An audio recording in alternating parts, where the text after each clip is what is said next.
You ever play with a build so strong that it kind of ruins other builds for you? And there are certain builds out there that are really good for support. There are some builds that are meant for staying alive. And then there are just builds that can do everything, which took our build battle the other day by storm. And I found myself loading out this build over and over just for my own runs. Guys, today we're going to be combining Broodweaver, our Strand Warlock subclass, with an exotic sidearm that shreds everything from waves 1 to 50 inside of Legend Onslaught, that being Final Warning, and then merging it with a machine gun that I think many of you probably never even looked at, that being our Mercado 45. Fellas, the idea of this build and what you're going to continue seeing throughout this gameplay is you create a Threadling army. Now, I know in the past we've talked about Threadling armies. We've done a few builds here and there, but with the right fragment combinations and with these weapons that we've chosen here and with our artifact mods, guys, we are spitting out Threadlings literally everywhere. And listen, I've rocked utility builds that are great at doing what they're supposed to do. If it's a suspend build, they suspend enemies. If it's a lockdown build like stasis, it's great. The problem I have with those builds is that it lacks lethality. And that's exactly what this build really is. It's just lethal. We're gonna go over every little detail about this build. We'll also have a dim link down below if you just wanna plug and go. But having a complete understanding of this build though will only make you better. For our aspects, we're gonna be rocking the Wanderer. Tangles you throw attach to targets and detonate into a suspending burst. And destroying a tangle creates a suspending burst after a short delay. Now, Threadling Final Blows also create a tangle. This is a great aspect. We've utilized it before in the past, and although Suspend did get nerfed a few months ago, it's still incredibly powerful of immediately locking down enemies, especially off spawn. And you can see the chaining capabilities here once you get this Suspend going. It can also do things like stun unstoppable champions, and even champions outside of that, it could temporarily lock them up. All we need are tangles to achieve this, which can be created by killing any enemy affected by a strand debuff, that being Sever, Suspend, or Unravel. And throughout this build, we have multiple ways to do this. For our aspect, we have Weave Walk. Now, I know this is a confusing one. Many people say, Cross, why are we doing Weave Walk? You said Threadling Army. Shouldn't we be rocking Weaver's Call? Or if you want to go for crazy Suspend, shouldn't you go Mind Spun Invocation? Look, let me just say, it's a hard choice to make amongst these aspects, especially considering we only get one fragment slot with Weave Walk. But I can tell you how many times I've clutched things up with Weave Walk inside of Onslaught. You dodge while airborne to consume your melee energy and enter Weave, gaining damage resistance from combatants and players. Now reactivate your air dodge or cast your Rift to exit the Weave. While in the Weave, your melee energy is drained and you generate perched Threadlings over time. Guys, there are so many places within Onslaught that requires you to capture a zone, whether it's in the boss room and you're trying to summon reinforcements, whether it's mines on the battlefield and you've got to cap those or your team wipes, or maybe it's just simply you just trying to survive situation that you find yourself in. The moment you air dodge, you gain a ton of damage resistance. We're talking 90%. This doesn't mean you can tank everything, but I have tanked some pretty crazy stuff. Everything from Shanks exploding on me to Briggs and their direct super shot. You can take one of those shots, not two though. Now this drains 25% of our melee ability energy per second. Simultaneously, it generates a perched Threadling every 0.5 seconds. And that's really what makes this aspect so good. It's another source of generating Threadlings, and it's great for getting out of sticky situations. Listen, I know, when this build was first presented to us in our build battle, I was like, dude, why are we using Weave Walk? But it works, guys. I hate that it limits our fragment to just one, which means we only have 3 fragments we can choose from, which means we have to be very selective. First, I'm going to touch up on the fragment that I believe really ties this build together, considering we're making as many Threadlings as possible, and that's Thread of Rebirth. This states that Strand Weapon Final Blows have a chance to create a Threadling. Now, how this works is based on an activation meter. Once you reach 100%, this will spawn a Threadling based on the enemy type. Miners give 34% progress per kill and will spawn 1 Threadling on that kill. Elites give 67% and will spawn 2. And bosses and mini bosses grant 100% progress and will spawn 3 Threadlings. Now, for those wondering, does this stack with a hatchling weapon? Yes, that's exactly why we're rocking Mercado here. Mercado has hatchling. And even though it may not be the best damage dealer in the game, Hammerhead is by far my favorite now amongst the legendaries. Mercado has something Hammerhead doesn't, and that's the ability to stack hatchling and Thread of Rebirth to double up Threadling creation. Now keep in mind, what makes Threadling so good is when you spawn them, it's not like they immediately do damage. If they don't see a target, they're gonna go find something. And as targets are spawning in, and you've got some that are invisible, some that are literally rushing the ADU, these Threadlings will go and find those targets and aggressively attack them. You can see these moments here where I open up with my machine gun and we just start blasting, and Threadling Threadlings are going everywhere. And that's because it's spawning from both Hatchling and Thread of Rebirth, which is exactly why we're pairing it with Thread of Evolution. This is where our Threadlings travel faster and deal additional damage. I've seen so many people actually do Threadling builds and then they completely forget this fragment. Guys, this is a huge one. It's a 53% increase against red bar enemies and a 33% increase against mini bosses and bosses. We're not talking like, hey, 5%, 6% more damage. We're talking 53% and 33% more damage. These are ginormous bumps here for your Threadlings, which is why this build is so good, even in those later waves of onslaught. Now, for our third and final fragment, I'm rocking Thread of Generation. This is a great fragment as it just simply gives you grenade energy for dealing damage. Considering we're also rocking a Threadling grenade, we're getting this back very quickly. All of this is tying back into it. So we're producing Threadlings from Final Warning. We're also producing Threadlings from Arcata, doubling up with Hatchling, and we've got Threadlings from our grenade, which we're getting back extremely quickly with Thread of Generation. Believe me, guys, I wish we had another fragment to utilize, but these are the three that I found for this particular build that makes everything disgusting. Now this takes us to our exotics.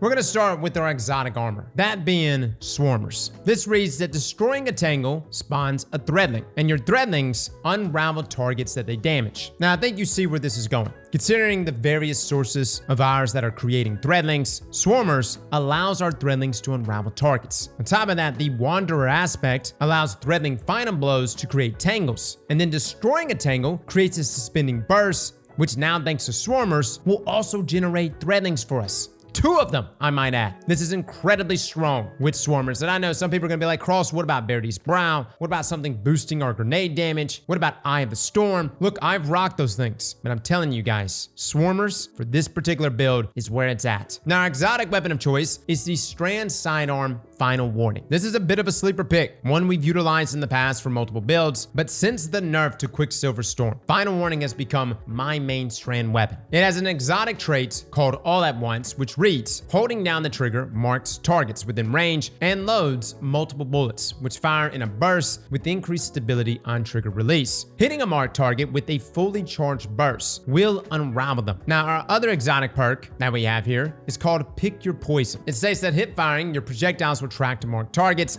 dealing increased body shot damage on impact. And then aiming will allow your projectiles to have greatly increased velocity and deal extra critical hit damage to those marked targets. Now, Final Warning does take some practice to use efficiently, but really you just want to hold down the trigger, wait for the red to highlight on the target, and then just start spam firing it. This weapon pumps out a tremendous amount of damage, and we did damage testing last year, comparing everything in the primary meta. And look, at the top of the chart, Final Warning came in right under Touch of Malice. And keep in mind, it barely lost against Touch of Malice. And that was Touch with Blight on that final shot, jumping through a lot of hoops. Final Warning was literally just doing all that damage raw. The only other thing that beat out Final Warning were hand cannons with Lucky Pants. Needless to say, guys, Final Warning is an incredibly strong sidearm. And since Quicksilver Storm has been nerfed for me, it has become my go-to choice for strand synergy. You can see the amount of damage it puts out, but also the Threadlings that it's providing to us, with it being a strand weapon, the unraveling that it's doing when we're hitting marked targets. All this damage you're seeing here is being done from a sidearm. This is up against barrier champions and other champions. It shreds. And whether it's body shot damage being increased by 20% intrinsically from this exotic, or that 100% increase in precision damage, you're gonna find yourself when using this loadout that you never even use your special. Like I literally just use Final Warning just about for the entire time, and then I would swap to Mercado when I'm just trying to like spawn waves and waves of Threadlings. Now, Mercado has a number of different roles, guys, but again, when it comes to different machine guns that are really, really strong, Hammerhead is the clear winner for me. We went over its perks the other day, the trait combinations to look for. With that being said, what you want to lean into with Mercado, and this is a rule drop, is just go for that hatchling roll. Try to get as many Threadlings on the ground. And again, hatchling states that precision final blows or rapidly defeating targets with this weapon spawns a Threadling at the target's location. And again, this double stacks with rebirth. And the juicy thing about Threadlings is, again, when you actually spawn it, they spawn up, they then go look for the target, which is why we're able to net so many kills. Now, Mercado also rolls with things like slice, allowing us to sever targets, so you can lean into that even more. So you can have that slice and hatchling roll together. Now, in terms of other things, you can do attrition Restoration Orbs, which is what I'm doing, which is great for just producing orbs for your teammates and yourself. Demolitionist is also present on here. Triple Tap, which is really good for just giving yourself free ammo. A lot of rounds you can go. And I know someone's going to be like, Cross, what about Onslaught? What about Surrounded? Look, I like those perks, but I just think Hatchling is what you need to lean into with this machine gun. Now I want to touch on the artifact mods because this is definitely helping with all of this. And I know we only have a little more than a month left of this season, but take full advantage of it. First up, Final Warning is a sidearm. So of course it's taking advantage of anti-barrier sidearm, therefore overcharging the weapon. This is an extra 25% increase in damage. The second artifact mod you need to have is Unraveling Orbs. We're picking up an Orb of Power, grants strand weapons unraveling rounds. Now I know Final Warning is already able to do this by default. This is great for your machine gun, and it's just free unraveling rounds, which can counter barrier champions. But then we take this a step further. The artifact mod Horde Shuttle states that damaging unraveled targets with the weapon occasionally spawns a Threadling. Guys, this is why Mercado especially is so deadly. We've got Hatchling, we've got Rebirth, now we have Horde Shuttle. There's a reason why you see Threadlings multiplying all over the place when I'm getting kills here. And since both of our strand weapons can unravel targets, this means generating multiple Threadlings at all times, double dipping, triple dipping in some cases. That's why you're able to make the ultimate Threadling army. Now, as far as our other mods, I mainly just use a heavy ammo finder for Mercado, Strand Siphon. I've got Harmonic Loader so I can get increased reload speed, Momentum Transfer, where causing damage with a grenade reduces your melee cooldowns. This is really good with Threadlings that I throw down simply because I do want to have Weave Walk on hand just in case I'm in a hairy situation. We also have a Charged Up mod, a Resist mod, 2 Strand Weapon Surge mods, which I know is pretty bold, but a Recuperation mod there to give us back our health, a Time Dilation mod, a Bomber mod, and if you want, you can go Reaper, but that's completely up to you. Some people like to rock things like Healthy Finisher. Jug, for instance, has Healthy Finisher on his, who was the original submitter of this build, which you can utilize to get out of a pinch. But I think Weave Walk offers enough damage resist that that's really all you need to rely on. Now, as far as gameplay loop goes, I actually like to start every encounter off by hitting my weave. Just give myself a few Threadlings, come out of it, use up only 1 melee. You can see it coming down. Use up just 1 melee, and then just start unraveling targets. And I normally do this with just Final Warning right out the gate. Final Warning really carries the front end of this. I've got Thread of Rebirth proccing, Horde Shuttle also proccing, producing Threadlings left and right. In the process, I'm also throwing down my Threadling grenade. These Threadling final blows are also generating tangles, which I can either shoot or throw at a target to get the suspend off.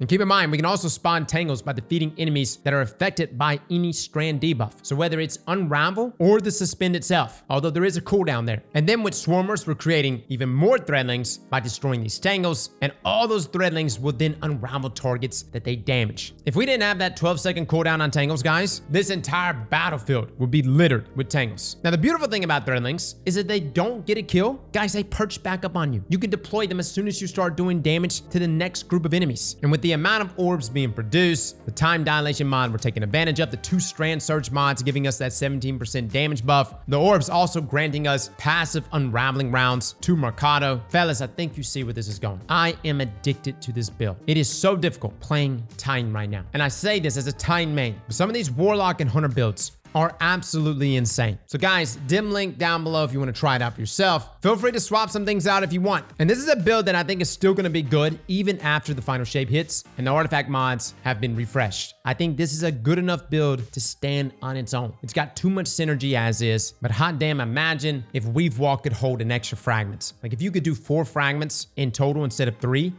That would be disgusting. But fellas and ladies, thank you all for coming and watching. And as always, slap that like button like your mama told you right.